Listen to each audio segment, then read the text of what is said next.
उत्तर प्रदेश में विधानसभा चुनाव होने में अभी करीब 7 महीने का वक्त बाकी है, लेकिन सियासी बिसात अभी से बिछनी अब शुरू हो चुकी है। और इस बार यूपी के दंगल में असदुद्दीन ओवैसी की एंट्री ने सपा और कांग्रेस के खेमे में खलबली भी मचा दी है। ओवैसी ने मिशन यूपी 2027 का आगाज करते हुए सीधे पश्चिमी यूपी और रोहिलखंड को अपना निशाना बनाया है।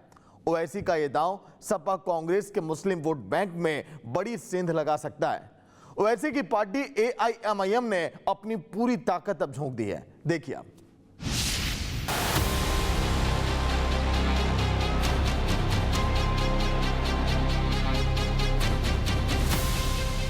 उत्तर प्रदेश विधानसभा चुनाव में भले ही अभी 7 महीने से ज्यादा का वक्त बचा है, लेकिन प्रदेश में अभी से ही सियासी बिसात बिछनी शुरू हो गई है।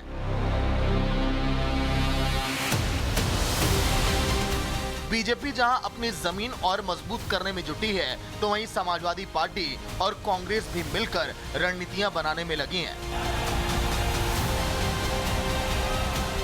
2027 के विधानसभा चुनाव में 2024 लोकसभा चुनाव जैसा परफॉर्मेंस रिपीट करने के लिए इंडी गठबंधन पूरी ताकत से लगा है।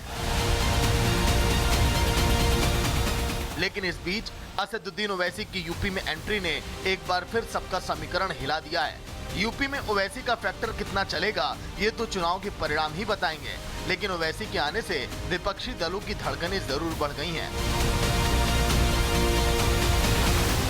यूपी के सहारनपुर से ओवैसी ने अपने यूपी मिशन की शुरुआत की है। अपने मिशन से ओवैसी ने स्पष्ट कर दिया कि उनकी पार्टी AIMIM यूपी में पूरी मजबूती के साथ चुनाव लड़ेगी।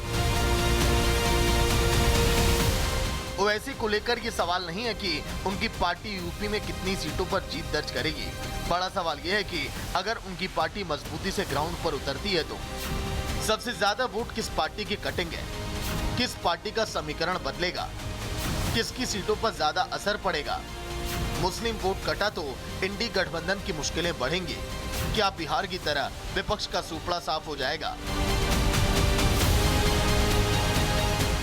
बहरहाल ओवैसी का पूरा फोकस यूपी में मुस्लिम बाहुल सीटों पर है। जैसे बिहार में ओवैसी की पार्टी ने मुस्लिम बाहुल सीटों पर चुनाव लड़के महागठबंधन का खेल बिगाड़ दिया था, यूपी में भी उनकी पार्टी इस तरह का बड़ा खेल करने की ताकत रखती है।